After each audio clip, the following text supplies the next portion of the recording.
Santiago, buenas noches. ¿Qué tal? ¿Cómo estás?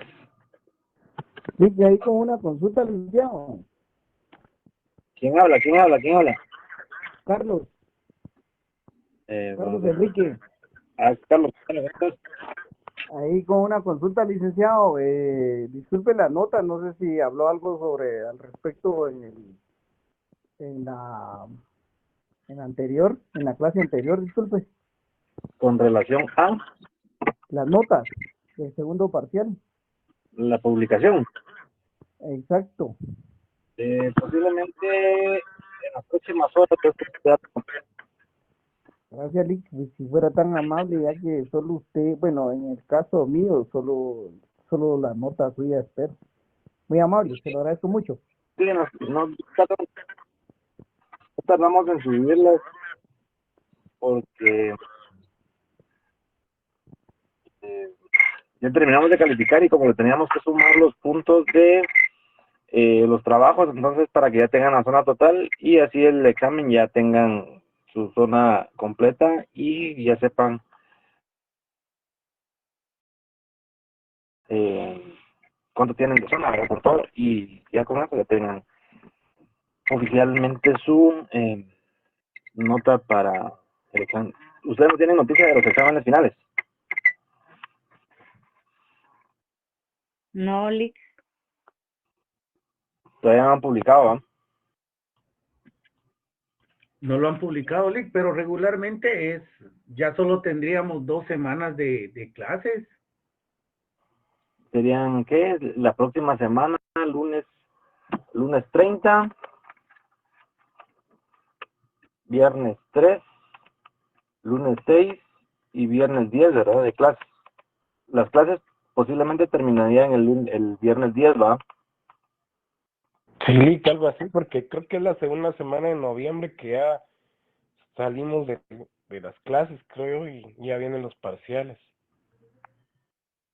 Excelente, muy bien. Entonces vamos bien con el programa porque hoy terminamos lo que es la ONU y el lunes empezamos, primero Dios, lo que es la Organización de Estados Americanos y las diferentes convenciones, ¿verdad?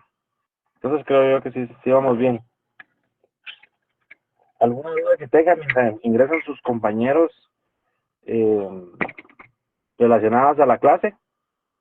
Con lo que hemos visto, con parte de la historia del derecho internacional, parte de los acontecimientos internacionales que han sucedido durante el tiempo, desde la creación al final de la Segunda Guerra Mundial, los antecedentes y posteriormente a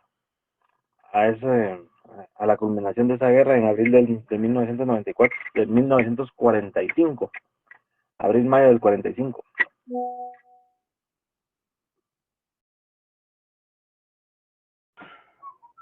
Pues ninguna duda, licenciado, personalmente, pero tal vez quisiera hacer un comentario. Dele, Domingo, cuéntenos. No, es en relación, bueno, la realidad es de que nuestro país ha dejado mucho que desear en relación a la parte de representantes en los diferentes organismos que tiene representatividad cada uno de los estados, ¿verdad, Lick? Porque en una oportunidad, pues, bueno, si no mal recuerdo, en el gobierno de don Otto Pérez Molina, la vicepresidenta Valdetti nombró a su maquilladora, creo yo, a que representara a Guatemala en una institución. Y eso, pues, con todo el respeto que se merece, pues, la realidad es de que si nosotros nos está costando entender en cierta medida la relación con los diferentes estados que se debe de llevar de la manera legal, legítima.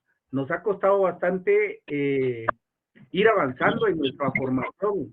Imagínense, Lee, qué pueden hacer las personas que no tienen ese conocimiento. Y pues hay mucho que hacer en esta parte, ¿verdad? Y nosotros pues tenemos un compromiso bastante grande como personas y como también como guatemaltecos, como profesionales, si en algún momento llegáramos a tomar Yo esperaría que sí, ¿verdad? Cualquiera de los que estamos en clase podemos ser a tomar algún rol en representación de nuestro país y que lo hagamos con conocimiento, con valores y principios y de la mejor manera posible. ¿Verdad, licenciado? Ese es el comentario que le quería externar. Muchas gracias, Domingo. Pues efectivamente, sí, tal como lo dice usted, nosotros como profesionales del derecho y ustedes próximos a graduarse también, tenemos una gran responsabilidad de tener ese conocimiento para poder desempeñar el, a Guatemala, desempeñar el papel como abogados, notarios y conocedores de las leyes, y en este caso representar a Guatemala no solo a nivel internacional, nacional, sino que en todas las actuaciones que hagamos como tal, ¿verdad? Como profesionales, como personas, siempre en el marco del derecho y en el estado en el estado de derecho en que debemos de guiarnos, ¿verdad? ¿Saben ustedes qué es el estado de derecho? ¿Han escuchado en estos últimos momentos en la coyuntura nacional hablar sobre el estado de derecho, que todos salen hablando en la tele, en las redes, el estado de derecho, la democracia y todo eso?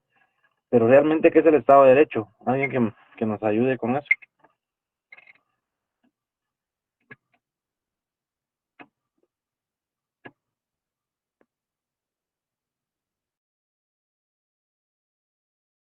Durante todo el semestre han estado muy tímidos. Vamos a ver, Suseli, ¿está por ahí Suseli?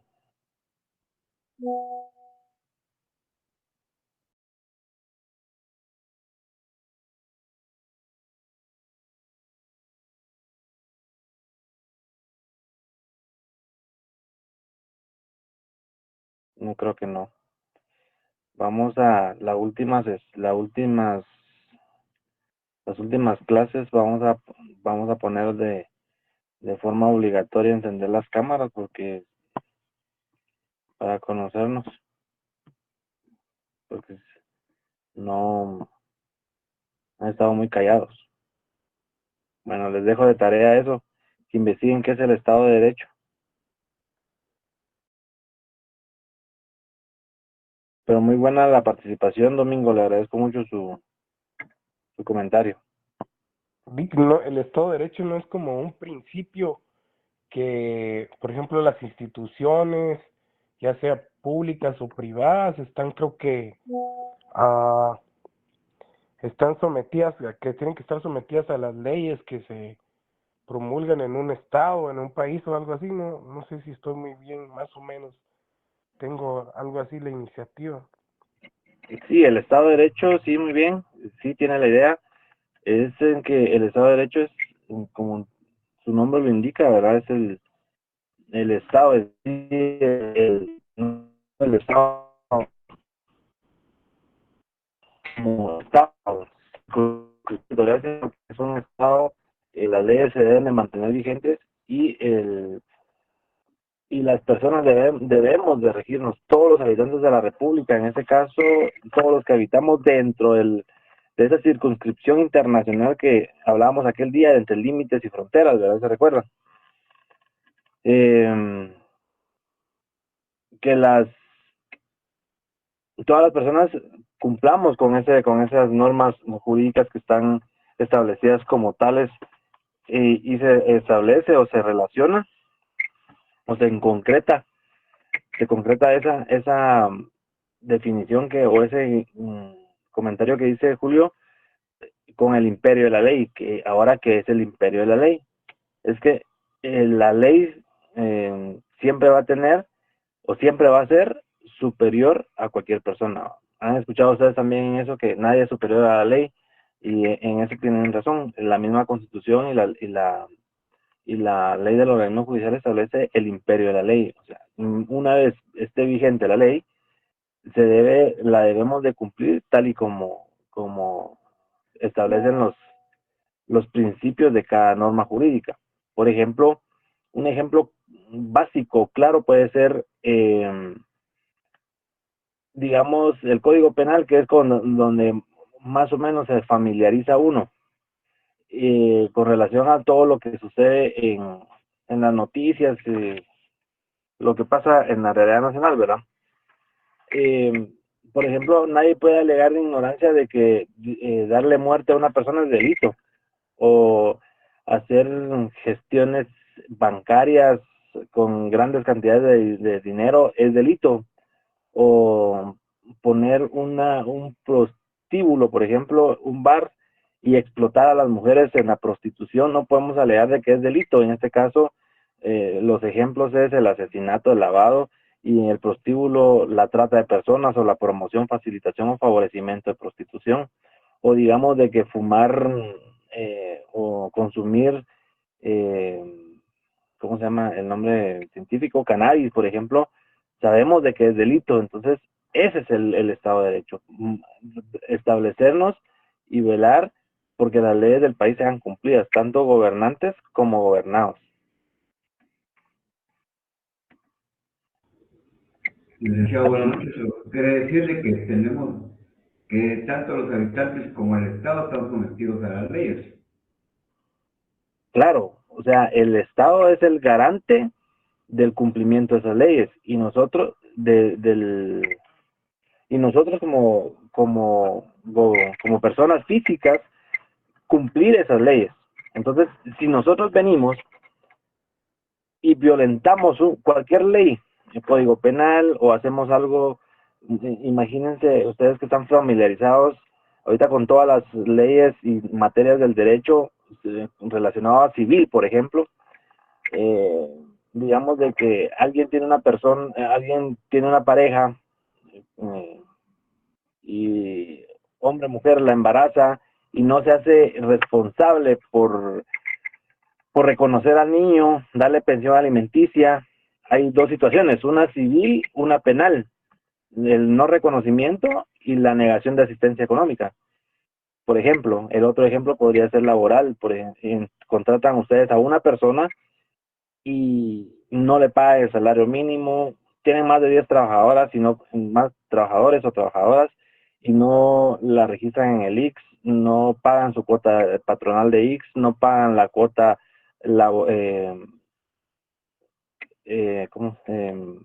del empleado en el IX. Entonces ya son situaciones en donde no están cumpliendo la ley. Entonces ahí nos salimos del Estado del Derecho, del Estado de Derecho, el famoso Estado de Derecho que todo lo menciona en cualquier situación que vivimos a diario. Entonces el Estado de Derecho significa el cumplimiento y la obediencia a ese imperio de la ley, que todos los gobernantes y gobernados debemos de velar por el cumplimiento de esas normas. Bueno, ya hablamos un poquito de derechos humanos y derecho de todo. Sí, que haciendo referencia a eso, por ejemplo, ahorita que fueron las manifestaciones y eso, pues de hecho estaban diciendo que se había estado violando el Estado de Derecho. Entonces yo dije, ¿cómo puede ser violentado el Estado de Derecho? Y ahí ahorita, como usted estaba diciendo, pues no se están cumpliendo los lineamientos, ¿verdad? Para que el Estado pueda cumplir con sus obligaciones, ¿no? Como Estado. Primero, protección a las personas; segundo, una mejor economía para el país, y muchas disfunciones, ¿verdad? Entonces ahí creo que se viola el Estado de Derecho, porque no se cumple lo que tiene que hacer el Estado para proporcionar esa ley fundamental para la ciudadanía, ¿no? Sí, puede ser, porque aquí hay un equilibrio, por ejemplo, digámoslo de esa forma, un equilibrio de derechos, ¿verdad? El derecho de las personas a manifestarse, porque si usted no está de acuerdo en algo, ¿cómo lo va a hacer valer? Primero, por una acción, cualquier acción de cualquier tipo judicial. Y también, si usted no está de acuerdo con el actuar de alguna persona o algún gobernante, usted tiene el derecho de manifestar, pero sin dañar o lesionar el derecho, lo que estamos viendo ahorita, ¿verdad? Que todos alegan de la locomoción y todos los demás derechos, la vida, la salud, la libertad y todo lo que se escucha. Pero también está su derecho de manifestación. O sea, ahí es es como el famoso concurso de delitos, ¿verdad? Aquí es el concurso de derechos. Es donde se debe poner una balanza donde todos los derechos son de la misma categoría y tienen el mismo rango de protección por parte del Estado. Gracias, Luis. Bueno, está interesante la plática y derivado de eso vamos a continuar con el famoso Estado de Derecho, pero desde el punto de vista del derecho internacional público. En la clase pasada conocimos y vimos el funcionamiento o parte de la Organización de Naciones Unidas y cómo se formó, vimos los antecedentes, vimos efectivamente cuál es la función de las Naciones Unidas o por qué se formó, en dónde se formó y qué hubo antes de esa carta que se firmó en San Francisco en el año de 1944, si no estoy mal. Y de ahí surge la unión de todos los países y logramos establecer de que no hay un procedimiento para renunciar o salirse de la ONU, pero sí para adherirse. Esto quiere decir que prácticamente todos los estados del mundo están obligados a pertenecer a la Organización de Naciones Unidas. ¿Por qué? Para una convivencia evidentemente universal, haciendo o conglomerado a través de esa organización. Y dentro de las, como Asamblea General, hay muchas acciones que toma la ONU, pero la divide en diferentes ramas, dependiendo del ámbito de su competencia. Y se recuerdan que tomábamos como ejemplo el organismo ejecutivo, digamos el presidente y todos los demás organismos y en este caso ministerios que se dedican a la comunicación, al trabajo, a las relaciones exteriores, y la ONU tiene esa misma función, delegar entre todos sus miembros, realizar organizaciones o entidades que sirvan en determinado momento o de alguna manera a cada situación que se da dentro de los estados. Y explicábamos que efectivamente estaba la UNESCO, estaba la Organización Internacional del Trabajo y otros ejemplos, la OMS y la Organización Panamericana de la Salud, que ya era parte de la OEA, pero también, si se dan cuenta, ya vimos la educación, la cultura y también lo social. Ahora vemos que también la Organización de Naciones Unidas tiene su organismo derivado o que está escrita a la ONU, que es la plata, que es el dinero. Y eso es lo que genera o lo que mueve a todo el mundo. O sea, mover, estoy diciendo, las economías de distintos países y las economías de todas las regiones del mundo o todos los países que pertenecen a la ONU. Y ese organismo se le denomina el Fondo Monetario Internacional. Como su nombre lo indica, es el fondo de la Organización de Naciones Unidas, en el cual sirve es como el banco del mundo, y en el cual muchos países de Latinoamérica o muchos países del mundo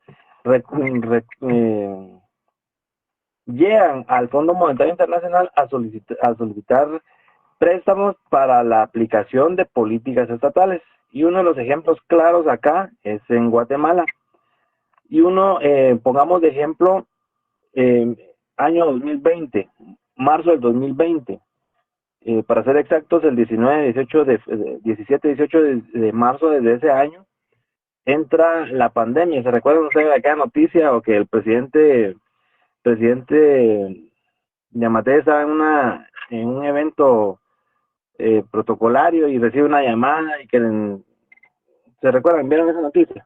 Pues ahí, a raíz de eso, aprovechando, se recurre al Fondo Monetario Internacional y el presidente solicita un préstamo y la historia de ustedes ya la saben con relación a qué pasó con ese dinero. Entonces, Ese Fondo Monetario Internacional es el que sirve como paliativo, como una ayuda a los estados para realizar sus políticas de estado o establecer o cumplir o ejecutar aquellas políticas que son parte del estado para el desarrollo de las personas dentro de ese estado. Asimismo también, aparte del Fondo Monetario Internacional, hay otras entidades monetarias o financieras que también otorgan préstamos, pero la principal o la que se deriva directamente de la Organización de Naciones Unidas es el Fondo Monetario Internacional. Asimismo también tenemos el Banco Internacional de Reconstrucción y Desarrollo que en teoría se da para reconstruir cuando hay catástrofes en todos los países o posteriormente en las guerras.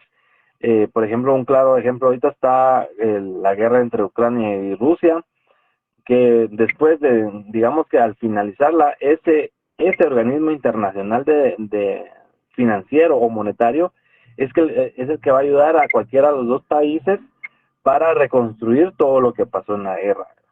Entonces, solo imagínense ustedes y analicen que primero se destruye y después está por parte de la ONU un organismo que ayuda a reconstruir. También está la cooperación financiera internacional y la Asociación Internacional de Desarrollo, que también está adscrita a la a la Organización de Naciones Unidas. Pero también en ese sentido, la ONU, eso es con relación al dinero. Entonces, se dan cuenta que la ONU también tiene esas dependencias que se derivan directamente de ella para el fortalecimiento o el progreso de las naciones. Ya vimos lo cultural, lo social, lo económico y lo educativo. Pero también hay algo muy importante, y eso anótenlo, pónganlo así bien grande en su cuaderno, en sus notas o en su computadora donde estén haciendo sus anotaciones, que hay organizaciones no gubernamentales dentro de la ONU, y dentro de estas o las famosas o organismos no gubernamentales, y entre esos están las famosas ONGs, que tienen por objeto ayudar también a los estados, pero ya no directamente pertenecen a la Organización de las Naciones Unidas, sino que son como organizaciones no derivadas de ella, pero son organizaciones que tienen la ayuda de las Naciones Unidas para realizar sus fines en el ámbito de sus competencias. Y en este caso tenemos, por ejemplo, ustedes conocen a una la de la niñez, que se llama Fondo Internacional Económico de las Naciones Unidas para los Niños. ¿Han escuchado ustedes sobre ese?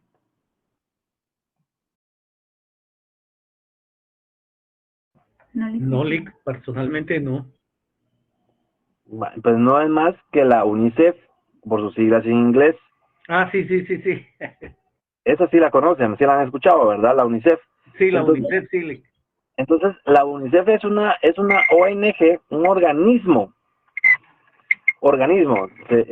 que establece o que está creado para ese fin. Y asimismo, y su objetivo inicial fue la ayuda, y vean, y por qué yo repito siempre esto, yo le recalco, o siempre lo mencionamos, que la UNICEF fue creada como su objetivo inicial fue la ayuda y rescate de los niños abandonados y damnificados de la Segunda Guerra Mundial. Desde ese año, posteriormente a ese evento internacional de destrucción masiva que pasó en todo el mundo, o específicamente en Europa Oriental y Occidental, fue creada esa organización, pero no depende directamente de la ONU, y no es un organismo de la ONU, sino es un organismo que fue creado por un fondo internacional económico, pero se adhirió a la ONU, y esta ONU o esta organización les da una ayuda económica para el fin para el cual fue creada. Más adelante vamos a ver qué otros organismos están. Entonces, veamos, recapitulando, ya vimos, la ONU tiene sus organismos o esas organizaciones que dependen directamente de ella. Cultural, la UNESCO. Económico, el Fondo Monetario Internacional. Social, puede ser el Banco Internacional de Reconstrucción y Desarrollo, y así sucesivamente. Corporación Financiera Internacional y la Asociación Internacional de Desarrollo, que es también el progreso para cada una de las naciones. Y los organismos no gubernamentales que dependen directamente de la ONU. También hay otra agencia que se llama la Agencia Internacional para la Energía Atómica, la AIEA. La AEIA, perdón. Que también es un organismo fundado por varios países que al final se terminó adhiriendo a la ONU para establecer esa ayuda a los países que desarrollan la energía atómica. No armas atómicas, sino la energía atómica. ¿Qué diferencia hay entre energía y armas atómicas? La energía es para como su nombre lo indica, la creación de energía atómica para un desarrollo de los países que la crean o la emplean. Y las armas nucleares o las armas atómicas, ya saben ustedes para qué sirven. Entonces, dentro de esos organismos, y así hay varios organismos que que son ejecutados por la ONU, pero son organismos que no son creados directamente por la ONU. Y hay unos que tienen organismos o unidades ejecutoras para la paz, la justicia y el progreso. Lo vamos a ver más adelante. Asimismo también, dentro de la Organización de las Naciones Unidas, también, si se dan cuenta, es como un país, pero a nivel mundial. Es un país grandotototote que abarca todo el mundo. Porque ya vimos de que tiene lo social, lo cultural, lo económico, y también tiene la justicia o lo judicial. Y dentro de esa organización o ese organismo está la Corte Internacional de Justicia. También anótenlo así en grande y vamos a ver por qué es muy importante la Corte Internacional de Justicia y cuál es el ámbito de su competencia y qué es lo que hace esa Corte.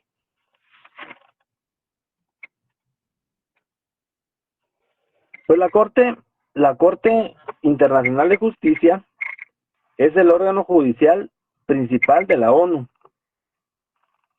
y es el único,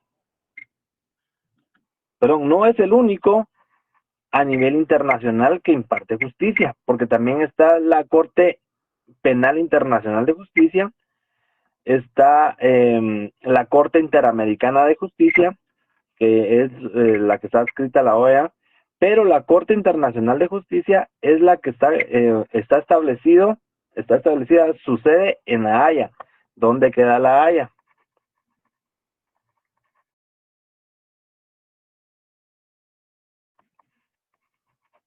Aquí me confundo. Alguien que me haga favor de buscarlo dónde La Haya, si es en Nueva York o es en Holanda, si no estoy mal. Holanda. ¿En dónde, perdón? Holanda. Holanda me dijo. Ok, Holanda. Entonces, en Holanda es donde se encuentra la Corte Internacional de Justicia. Y esa depende directamente de la Asamblea o de la Organización de Naciones Unidas. Ese tema es relacionado a las Naciones Unidas. Entonces, ¿han escuchado ustedes cuando dicen la Corte de La Haya? Pues la Corte de La Haya no es más que la Corte Internacional de Justicia. Y es como les indico, es el órgano judicial. ¿Y qué es un órgano judicial? Ustedes que ya vieron teoría general del proceso, ¿qué es un órgano judicial?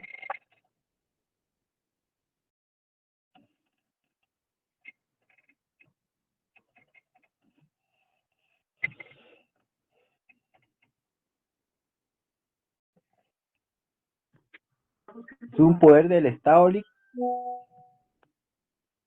Es un poder del Estado. ¿Y qué más aparte de poder? Licenciado, podría ser un ente que imparte justicia. Imparte justicia a la sociedad. Ajá, así es. Y en este caso, muy buen punto, cuando se dice imparte justicia a la sociedad, este órgano judicial de la ONU imparte justicia ya no a una sociedad individual o determinada, sino que en teoría o está hecha para impartir justicia a nivel mundial. ¿Por qué? Porque nuevamente, es el órgano judicial de la ONU. Vamos a detenernos acá un momento. Dentro de los órganos internacionales de justicia o órganos judiciales de justicia, tenemos varios antecedentes. Y están las cortes que se realizaron, por ejemplo, después de la Segunda Guerra Mundial.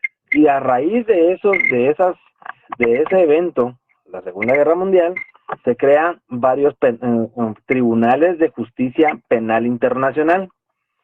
Y uno de esos, el más famoso, es donde se realiza los juicios de Nuremberg, en donde se juzgan y se llevan a juicio a todos los generales nazis que fueron capturados al final de la Segunda Guerra Mundial. Ese es una de las principales, o uno de los principales tribunales de justicia penal internacional, en los juicios de Nuremberg. Una película muy buena, se los recomiendo también. Y también está, derivado de la Segunda Guerra Mundial, está el Tribunal de Tokio, que en este caso fue el tribunal que juzgó y condenó a todos los generales japoneses, también derivado de la Segunda Guerra Mundial. Y posteriormente también están los tribunales de la antigua Yugoslavia, tribunales de justicia penal internacional de Yugoslavia, en donde se realizaron también derivados de las guerras que hubieron ahí y las muertes o crímenes de guerra, de lesa humanidad que se crearon en ese momento o se formaron derivados de la guerra. También fueron creados esos tribunales, pero fueron tribunales temporales para el juzgamiento de esos delitos cometidos por en este caso los bandos perdedores de las guerras ya mencionadas. Entonces, como antecedente tenemos esos tres tribunales, y esa Corte Internacional de Justicia es la encargada de realizar ese tipo de juicios. Por ejemplo, se vuelve a dar una tercera guerra mundial entre varios países, denominémosle el bando Y y el bando X, y termina ganando el bando Y. Entonces el bando X es sometido, ya no se va a crear un tribunal específicamente para el juzgamiento, porque ya existe uno con anterioridad que se llama la Corte Internacional de Justicia o la Corte Penal Internacional de Justicia. ¿Y por qué se toma como base ese ejemplo? ¿O por qué ya no se va a crear uno temporal para el juzgamiento de ese bando X que perdió la Tercera Guerra Mundial? Vayámonos a la Constitución y veamos el derecho de defensa. Alguien que me haga favor de leerlo.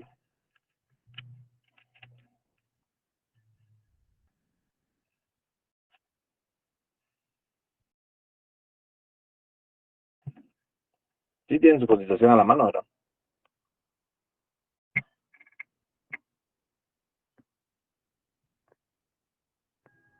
Es el artículo 12, LIC. Por favor. La defensa, bueno, dice artículo 12, derecho de defensa. La defensa de la persona y sus derechos son inviolables. Nadie podrá ser condenado ni privado de sus derechos sin haber sido citado, oído y vencido en proceso legal ante juez o tribunal competente y preestablecido. Ninguna persona puede ser juzgada por tribunales especiales o secretos, ni por procedimientos que no estén preestablecidos legalmente. Muchas gracias, Domingo. Entonces, vean, el artículo 12 de la Constitución establece también el derecho de defensa del bando X, el perdedor de la Tercera Guerra Mundial. ¿Por qué? Porque está establecido de que, bueno, no van a tomar como base el artículo 11 de la Constitución de Guatemala, sino que es a nivel internacional. Porque está establecido que nadie va a poder ser privado de sus derechos sin antes haber sido, o condenado sin antes haber sido citado, oído y vencido en juicio y tribunal preestablecido. Y como ya la Corte Internacional de Justicia ya está establecida, entonces ellos tendrían que conocer esos juicios que se den por los crímenes de guerra, los delitos de lesa humanidad que pudiesen haber causado el bando perdedor y que fue en contra de, en este caso, regularmente se da cuando se da a víctimas civiles, no tanto militares, pero sí civiles, en ese sentido. ¿Y cómo está compuesta la Corte Internacional de Justicia? ¿Cómo está? Pregunta de examen técnico profesional, fase pública, derecho penal o derecho constitucional. ¿Cómo está integrada de cuántos magistrados está integrada la Corte Suprema de Justicia de Guatemala? Con eso ganan su examen. 13 magistrados, Lick. Así es. Entonces, y la Corte Internacional de Justicia está integrada por 15 magistrados o 15 jueces, como le denomina la Organización de Naciones Unidas. ¿Cómo se eligen los magistrados en Guatemala? A través de una comisión de postulación y posteriormente se pasan los listados al Congreso y el Congreso es que los elige. Ya ustedes conocen el trámite para la asignación o la conformación de los magistrados de la Corte Suprema de Justicia aquí en Guatemala. Ahora veamos cómo es en la Corte Internacional de Justicia realizada por la ONU y cómo se conforma. Dice que está compuesta por 15 miembros, pregunta de examen, electos por el término de 9 años. Casi lo mismo que lleva la Corte actual, ¿verdad? ¿Cuántos años tiene la Corte, duran en sus funciones los magistrados de la Corte Suprema de Justicia aquí en Guatemala? 4 años. Y en la ONU, o en la Corte Internacional de Justicia, ¿qué manda? Hoy se pasaron, le digo. Sí, no les digo, pues ya, aquí en la ONU son 9 y aquí ya llevamos casi 9 también con los que tenemos ahorita. Entonces, ¿cómo se eligen? Son los 9. Primero ya vimos cómo se eligen, la comisión de postulación en Guatemala, pero en las Naciones Unidas, quien los elige o la integración de ese consejo o esa corte la elige, adivinen quién, el Consejo de Seguridad. ¿Y quién es el Consejo de Seguridad? ¿Cómo está integrado el Consejo de Seguridad? ¿Alguien que me responda a eso, por favor? El Consejo de Seguridad de la ONU. Creo que ya están elegidos 5 licenciados, entre ellos Estados Unidos, Inglaterra, Francia. Así es. Me faltan 2, Lick. Y me parece que hay otros 4 que son elegidos por asamblea. China y Rusia son 5 permanentes y 10 que son electos por la Asamblea por periodos de 2 años. Así es, muy bien, muchas gracias. Efectivamente, muchas gracias Blanca y muchas gracias Nora. Efectivamente, en este caso, en Guatemala los elige el Congreso, ¿verdad? A través por los listados que manda la Comisión de Postulación y el Congreso emite o los elige entre todos los profesionales electos, elige titulares y suplentes. En cambio acá es casi similar, solo que acá los elige el Consejo de Seguridad, que está integrado por 5 elementos, por 5 países permanentes y 10 elementos o países temporales, que duran 2 años en sus funciones. Entonces vean esa equidad, esa democracia, esa forma forma de representatividad o esas elecciones que hay, tanto a nivel nacional, aquí en Guatemala ya sabemos cómo se realiza, como a nivel internacional, en ese caso a nivel mundial, universal. Entonces, son electos por el Consejo de Seguridad y la Asamblea General. ¿Quién conforma la Asamblea General? La Asamblea General de la ONU la conforma todos los países. Y asimismo también son propuestos, pero los propone el Tribunal de Arbitraje. Vean ese procedimiento, qué interesante. Que es un tribunal permanente de arbitraje. Ustedes ya vieron la clase de arbitraje, sí, ¿verdad? Entonces, el curso de arbitraje. Lo vieron si no estoy mal, en Derecho Procesal Civil. Confírmenme, por favor.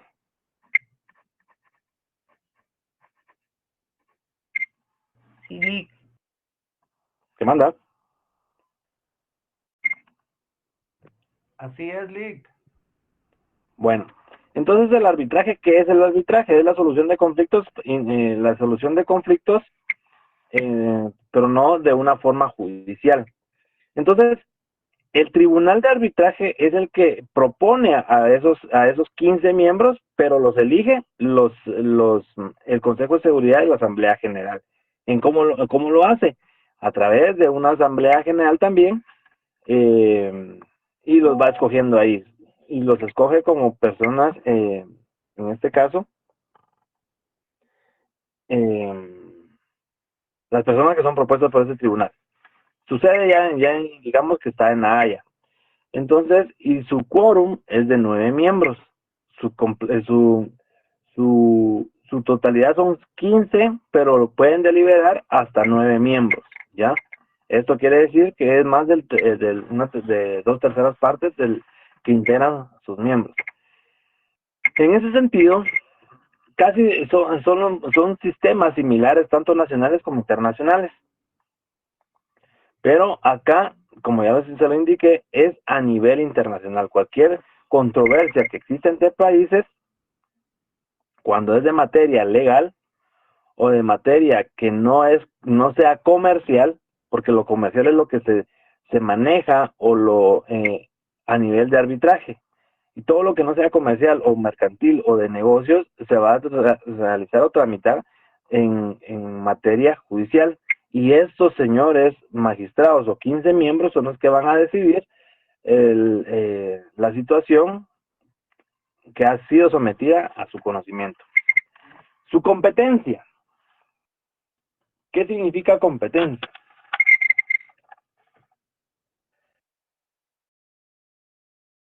¿O qué va a hacer la Corte Internacional de Justicia? Primero, va a conocer jurídicamente cuestiones tales como la interpretación de tratados.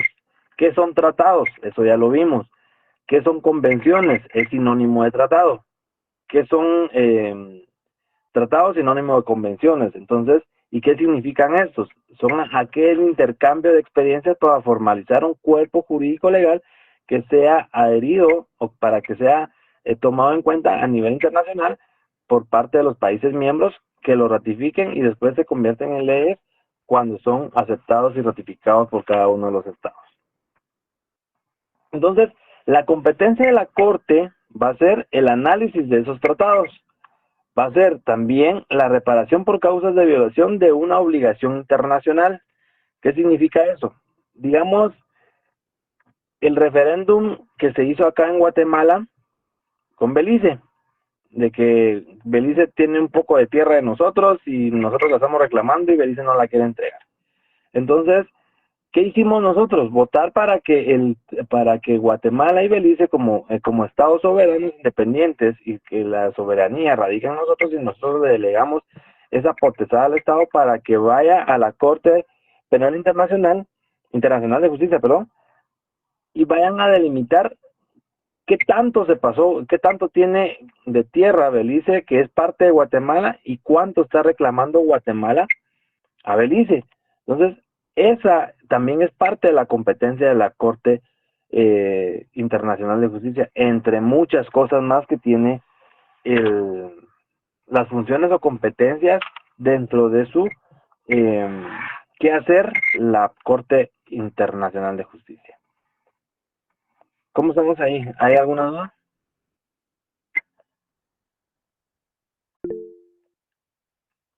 Todo Carlos. bien.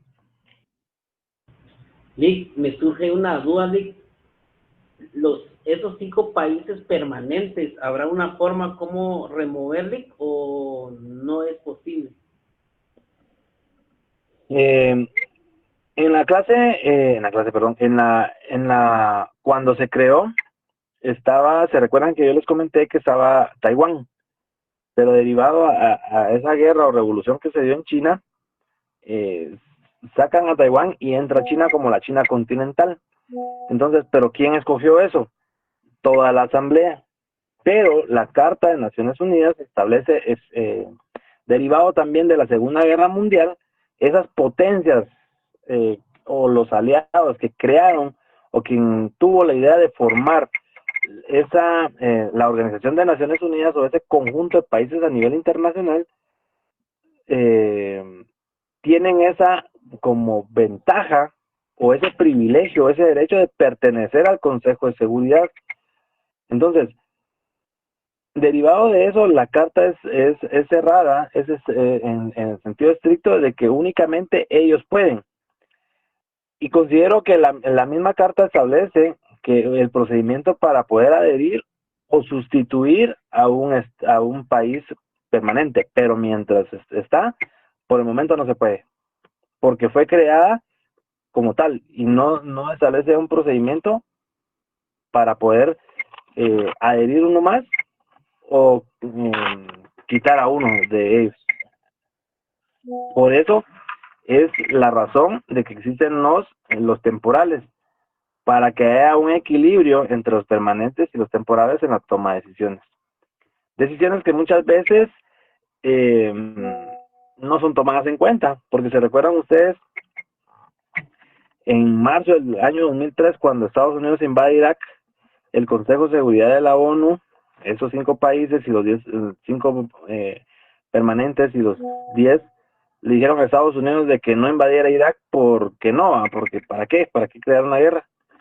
Y ahora les pregunto a ustedes, ¿creen ustedes que Estados Unidos hizo caso? Igual sucedió con lo de Afganistán. Igual sucedió con lo de Afganistán. El Consejo de Seguridad le dijo a Estados Unidos, mire, no invada Afganistán porque Bin Laden ya no está ahí, va. Pero sabemos de que no era el objetivo principal, no era ir a buscar a Bin Laden, va. Bin Laden ya estaba en Pakistán y lo que querían era los recursos naturales de Afganistán, y así sucesivamente con Irak. Hablando de Oriente Medio, ya que andamos por ahí cerca, ¿vieron lo de Muammar Gaddafi? ¿O solo lo anotaron? ¿O ni lo anotaron?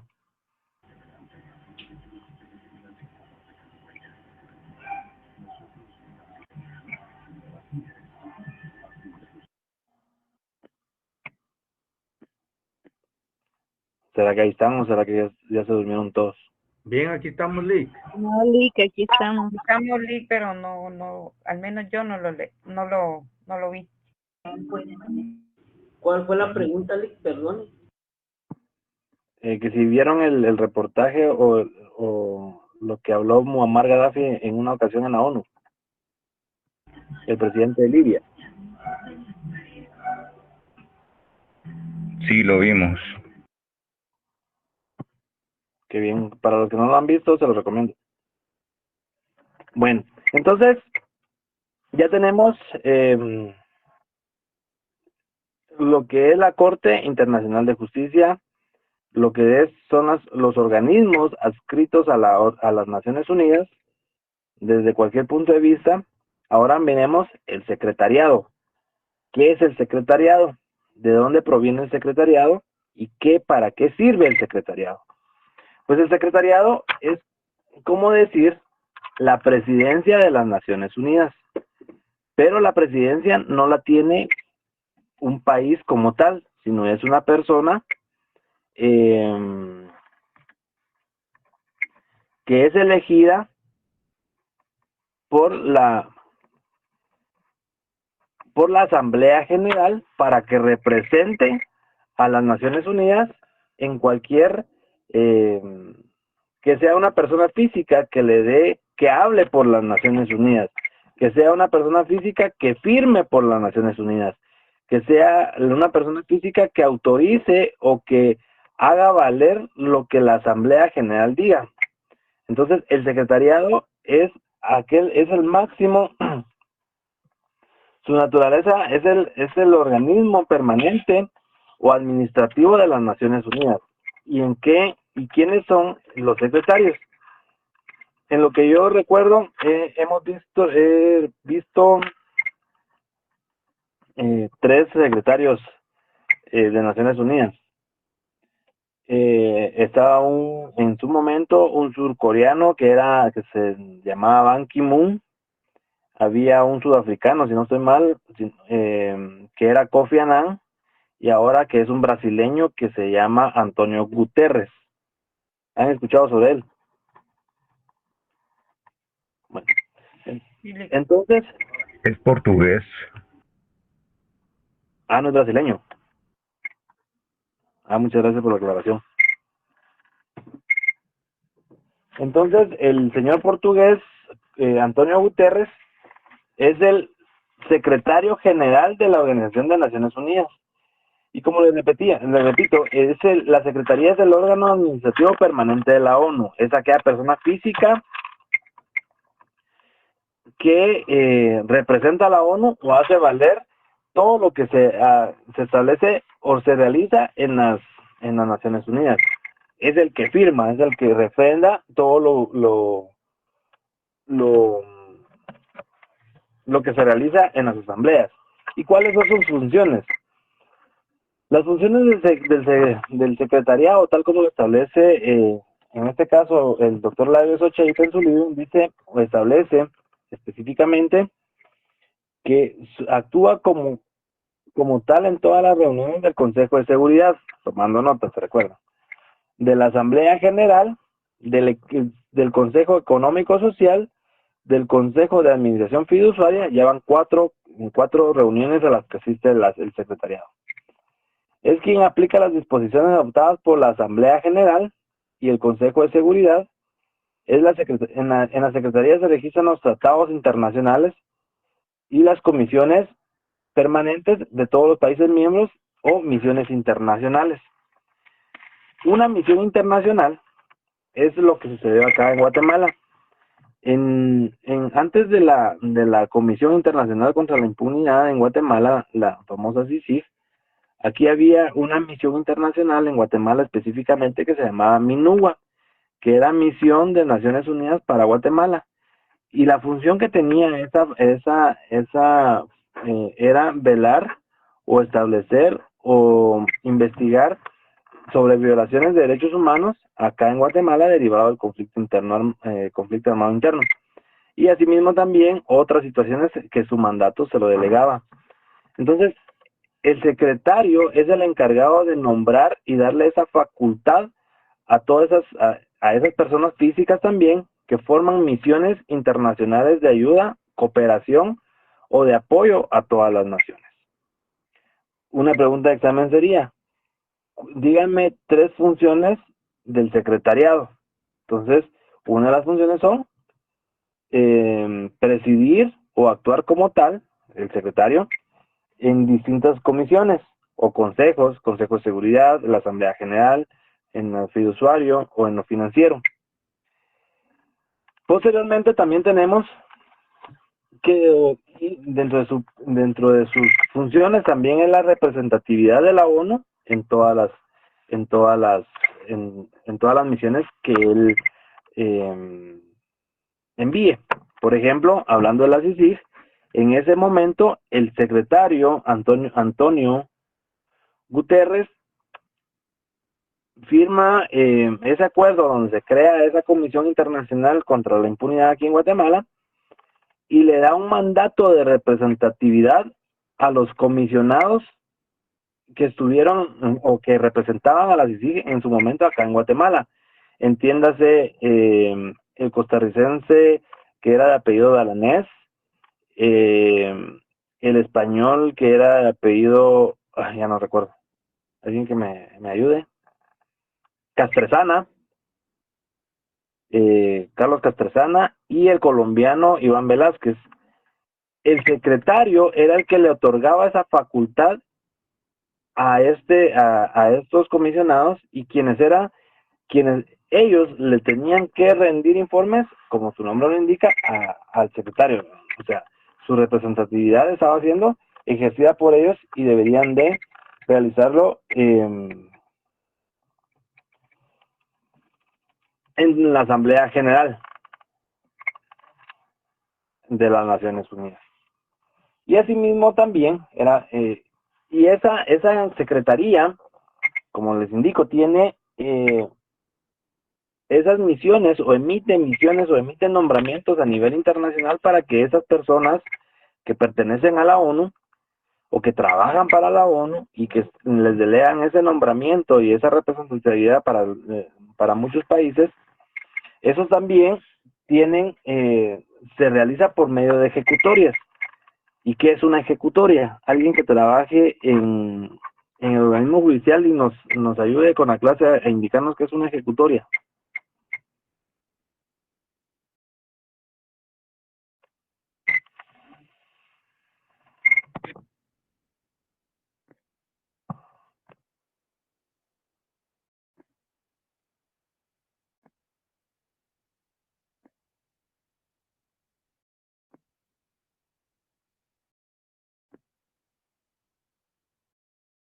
Bueno, las ejecutorias en la ONU son aquellos mandatos. Pamela Nicole, cuénteme. Buenas noches, Lee. No sé si mi definición es como muy técnica, pero de lo que he visto sería como una resolución final que dicta una sala, Ajá. como una sentencia. Sí, es una resolución, solo que en este caso le emite un juzgado de ejecución para, como valga la redundancia, para ejecutar o hacer cumplir una pena o una sentencia. Está muy bien, muchas gracias, Pamela. Okay. Y en ese caso, las ejecutorias en la ONU, teniendo como base el ejemplo que nos da Pamela y su definición, efectivamente, en las Naciones Unidas las ejecutorias son con relación al cumplimiento de esas misiones que tiene o realiza a nivel internacional. Y dentro de esas ejecutorias hay tres, las divide la ONU, la Secretaría de la ONU las divide en tres: por la paz, por la justicia y el progreso. ¿Por qué por la paz? Se recuerdan que de los objetivos de la misión de Naciones Unidas es la convivencia en paz de todos los estados. La convivencia o la aplicación de justicia o una justicia para todos los estados partes o países. Y el progreso para las naciones de todo el mundo. Cuando ustedes escuchen algún representante legal de cualquier país y hable o tome la participación en la ONU, van a escuchar esas tres palabras toda la vida, que en su alocución o en su discurso, en su intervención en la Asamblea General, van a hablar de la paz mundial, van a hablar de la justicia social o justicia mundial y el progreso para las Naciones Unidas. También les recomiendo que vean, hay un discurso de Fidel Castro en las Naciones Unidas donde habla muy ampliamente de esos tres elementos. Y él explica muy bien a qué se debe o por qué se debe realizar esos tres ejecutorios de la ONU.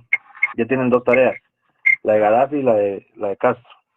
Entonces, esas ejecutorias, su objetivo es, como ya les indiqué, la paz mundial, la justicia social y mundial y el progreso a todas las naciones del mundo. Y dentro de las ejecutorias de paz han existido muchas en las cuales se ha determinado que las Naciones Unidas mandan delegados. En este caso, un ejemplo acá en Guatemala fue Minúa, que tiene como objeto velar porque no se cometan esos crímenes de guerra o esos crímenes de lesa humanidad, o se atente contra la población civil cuando existe una guerra.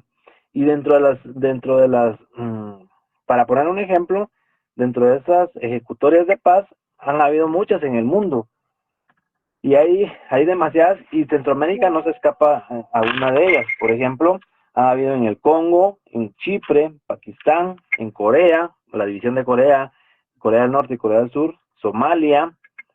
¿Han visto ustedes aquella película que se llama La caída del halcón negro? ¿Sí? Pues esa película habla sobre la guerra o la invasión de Estados Unidos en Somalia. Y ahí también parte, hay una misión internacional de la ONU, que también sale en la película, también se lo recomiendo, que vela para que no la población civil no sea objeto de vejámenes relacionados a la guerra que estaban ahí. La guerra entre Bosnia y Herzegovina, en la antigua Yugoslavia, en América Central, lo que les decía, Centroamérica no se ha escapado de eso, y por ejemplo, y específicamente, se establece en países como Nicaragua, en la guerra sandinista, El Salvador, la guerra civil y el conflicto armado interno en Guatemala. Entonces, esas misiones pro justicia, pro paz, son las que envía o delega a la Secretaría a personas para que sean observadores y no se cometan esos crímenes de guerra, o se evite la comisión de esos crímenes de guerra. Posteriormente está la Comisión de Justicia, o las ejecutorias de justicia, y las de progreso. Y las de justicia, por ejemplo, eso era lo que les decía en su momento o al principio del curso. Entonces, las ejecutorias de la ONU, y cada representante de un estado que habla ante la asamblea, habla de esos tres aspectos, esas ejecutorias. Y ya vimos lo de la paz, ahora lo de la justicia. Y en la justicia es donde entra todo lo relacionado a tratados y convenios internacionales con relación a derechos humanos. Y uno de estos lo podemos determinar que efectivamente está la Declaración Universal de los Derechos del Hombre, la Comisión de las Naciones Unidas sobre los Derechos Humanos, el Pacto sobre el Genocidio, el Pacto sobre los Derechos Políticos de la Mujer, Pacto sobre la Eliminación de la Discriminación Racial, la autodeterminación de los pueblos, los derechos del niño. Esos son ejecutorias relacionadas a la justicia, como para poner un ejemplo, porque hay muchas, por ejemplo, los convenios o tratados internacionales con relación a la delincuencia transnacional, relacionadas a los delitos de trata de personas o migración ilegal. También los derechos o codificación de los derechos del mar. Entonces, esa comisión o esas ejecutorias de justicia va encaminada para la aplicación de justicia en los distintos estados que forman parte de la ONU. Y como les decía, les mencionaba hace un momento, una vez los tratados o convenios son ratificados, pongamos el ejemplo directo en Guatemala, ya forman parte de nuestra legislación. En ese sentido, como son muchos y todos van dirigidos con relación a los derechos humanos, es que se crea el control de convencionalidad. ¿Y qué es el control de convencionalidad? Ya lo habíamos platicado anteriormente, y el control de convencionalidad es el control de todas las convenciones relacionadas a derechos humanos que forman parte o que deben ser invocados para la aplicación de justicia en determinados casos concretos, sometidos o puestos a conocimiento en un órgano jurisdiccional competente o directamente establecido. Y el progreso. ¿Han escuchado ustedes ahorita con esto de las elecciones sobre las ejecutorias de progreso? Un tema muy interesante era la Agenda 2030. ¿Escucharon sobre eso ustedes? Que decían de que era una agenda globalista y de ahí para arriba, que no podía ser aceptada por Guatemala porque tiene muchas situaciones que afectan el conservadurismo aquí en Guatemala y el de desarrollo sostenible. Pues parte de esa ejecutoria era el progreso, y se recuerdan que les había platicado, o les había indicado sobre efectivamente esos organismos adscritos a la ONU velaban por el progreso de las naciones que forman parte de la ONU.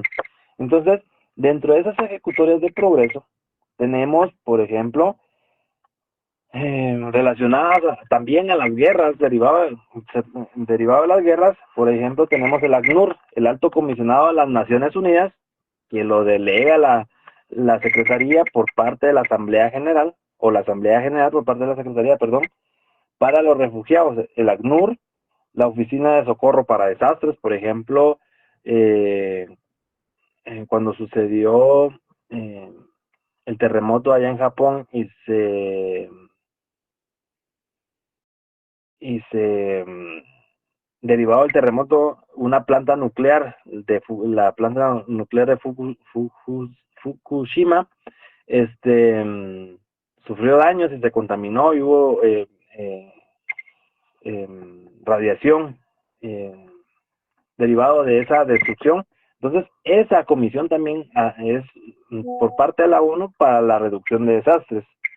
El programa de alimentos, el PNUD, ciencia y desarrollo, ciencia y tecnología, inversiones y empresas transnacionales, los asentamientos humanos, por ejemplo, el claro ejemplo ahorita del progreso, de esa ejecutoria de progreso es los asentamientos en la Franja de Gaza, los asentamientos en Siria, los asentamientos en Irak, los asentamientos en Afganistán, los asentamientos por ejemplo, en el Congo, en Ruanda, desarrollo para la mujer, en este caso las convenciones contra la eliminación de violencia contra la mujer, la juventud y niñez, la convención sobre los derechos del niño, así y otras, por ejemplo las de persona, el desarrollo integral de la persona, que son programas de la ONU para ese progreso o desarrollo de las naciones o estados que forman parte de las Naciones Unidas. En ese sentido, esas son las funciones del secretariado. Y como les decía, también el desarrollo sostenible, la famosa Agenda 2030, que todas la mencionaban, pero nadie la explicaba. Únicamente hablaban cosas de que no era, que era la agenda progresista y todo lo que escucharon ustedes, pero nadie vino y explicó efectivamente qué es la Agenda 2030. Es un desarrollo sostenible a nivel mundial a largo plazo, desarrollado o que se pueda o se deba desarrollar en cierto tiempo y terminando o teniendo como plazo el año 2030, el cual no es obligatorio, pero los países que la adopten deben de regir ciertos aspectos o ciertos requisitos para que la misma sea de desarrollo sostenible. ¿Estamos bien ahí? ¿Cómo vamos? ¿Alguna duda con relación a la...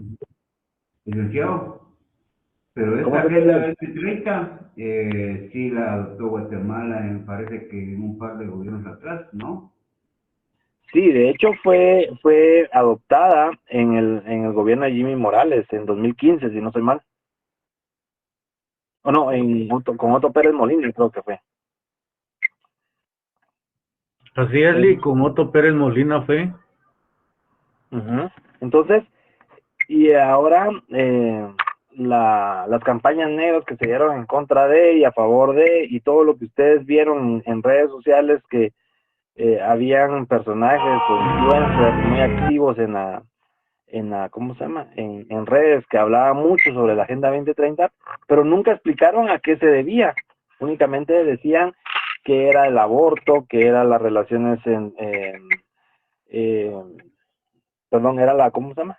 La aprobación del aborto, y otras cuestiones más que están dentro de ese desarrollo sostenible, pero en sí hay que leerlo para poder entender y comprender que es parte de la ONU, es parte de las ejecutorias de progreso que tienen para el beneficio o desarrollo o progreso de las naciones a nivel internacional, ¿no? De todo, en este caso de todo el mundo, ¿verdad?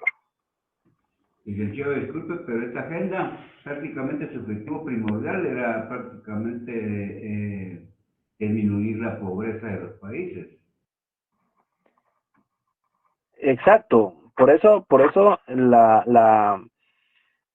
es el desarrollo sostenible, por ejemplo, disminuir la pobreza a las personas que estaban en pobreza y extrema pobreza, el acceso a la salud, el acceso a la vivienda, el acceso a la educación, el calentamiento global, dice aquí Carlos, sí, también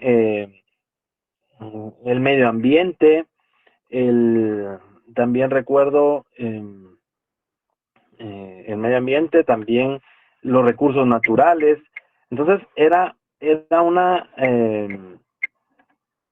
es la conjunción de varios factores para evitar la degradación del mundo como tal, o sea, no como personas, sino que del medio ambiente, por ejemplo, el agua, los recursos naturales y todo esto, ¿verdad? Pero como les digo, aquí le dieron otro matiz, entonces ya se escuchaba mal, atendiendo a que Guatemala es un país conservadorista, donde no podemos, imagínense, en pleno siglo XXI todavía teniendo ser conservadores de prácticas del siglo XX, por ejemplo. Entonces era así como ¿qué les dijera yo? Como que asustar a la gente, ¿verdad? Y mucha gente se asustaba porque no sabía o no sabe todavía a qué se refiere esa agenda. Bueno, no es agenda, sino que es un desarrollo sostenible para esas situaciones. Jorge Mario Aguilar, contame. Buenas noches, licenciado. Lo que pasa es que lo que no dicen es que esta agenda es la continuación de los objetivos del milenio, que eran 7 en su principio, pero los cuales no se cumplieron. Entonces, le dieron continuidad con estos nuevos 16 objetivos que se tenían que cumplir 17 objetivos que se tenían que cumplir para el año 2030, que tampoco se van a lograr cumplir. Entonces van a hacer otra agenda y así van a seguir adelantando, pero siempre es continuidad de lo que está haciendo la ONU. No es nada nuevo. Claro, en ese sentido sí. ¿Y cuáles los objetivos del milenio? Fue cuando se inició la década de los 2000, si no estoy mal, corregime. Sí, o sea que se tenían que cumplir para el año 2000. Entonces la Agenda 2030, como no se lograron cumplir, se hizo otra asamblea y ahí se pusieron de acuerdo y pactaron estos nuevos objetivos. Sí, así es. Muchas gracias, Arturo. A ver, ¿alguna duda? Ahí estamos, sí. Excelente. Bueno, con esto concluimos lo que es las Naciones Unidas, viéndolo a grandes rasgos, porque las Naciones Unidas es algo muy interesante en donde vemos, tal como es el derecho nacional e interno, que es una amplia gama, las Naciones Unidas también es mucho más grande, ¿verdad? Solo con el hecho del control de convencionalidad, es un tema excelente para tratarlo y verificar, por ejemplo, cuando un Estado es condenado por la Corte Interamericana de Derechos Humanos, hablando de Guatemala, y sus sentencias aplican, en cada párrafo de sus sentencias establece el considerando de por qué está siendo condenado un Estado con relación a la violación de derechos humanos como tal, derechos humanos como tal. Ya no son sometidas cuestiones, por ejemplo, de la comisión de un delito hacia una persona, sino que ya es sometido a la violación del derecho humano, ese derecho inherente, esa mochila de derechos que uno tiene siempre en la espalda y son violentados. Entonces, es interesantísimo ese tema relacionado al control de convencionalidad. Vamos a generar dudas con relación a eso y para la próxima clase. Jorge Mario, cuénteme. Buenas noches, licenciado, nuevamente. Solo con respecto a la ONU, que la ONU no es pareja en todos sus aspectos, o sea que no toma a los países de acuerdo y en formas iguales, como dijo Muammar Gaddafi en ese discurso que usted dice. Ajá. Según el preámbulo de la ONU, todos los países grandes y pequeños deben considerarse de la misma forma e iguales, pero la ONU no lo aplica, sino que ahí tenemos el ejemplo del Consejo de Seguridad, donde están los 5 miembros permanentes que tienen derecho de veto, y ellos hacen y deshacen lo que quieren, no le dan oportunidad a ninguno de los demás países. El ejemplo clásico lo podemos ver en este momento, con el ataque de Israel a Palestina. La ONU condenó a Israel y Israel la desconoció. Vino Benjamín Netanyahu y la desconoció por haber tomado esas medidas. Pero vienen los Estados Unidos, Francia, ya mandaron tropas a Israel para apoyarlo en su causa.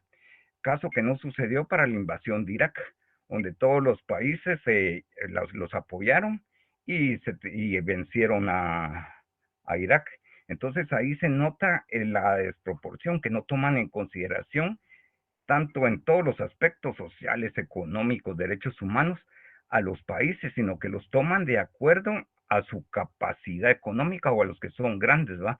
Porque los 5 que están en el Consejo Permanente son los que prácticamente ganaron la Segunda Guerra Mundial, o sea que dijeron nosotros somos los jefes, nos hacemos cargo, y la ONU se basa con respecto a lo que ellos dicen, no con respecto a los intereses reales de todos los países pequeños que no tienen el poder económico de estos grandes. Entonces ellos manejan esa organización a su antojo, no dándole la misma oportunidad a todos. Lo que les dijo Gaddafi en esa situación, pues ya sabemos cómo quedó Gaddafi, ¿vale?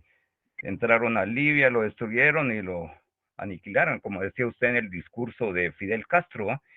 El discurso de Fidel Castro es el más largo de la ONU, duró 3 horas y media. El de Gaddafi es el segundo más largo, que duró 1 hora y media. Entonces ellos les dijeron a todos los países sus verdades, y por eso también se molestaron con ellos. Solamente, licenciado.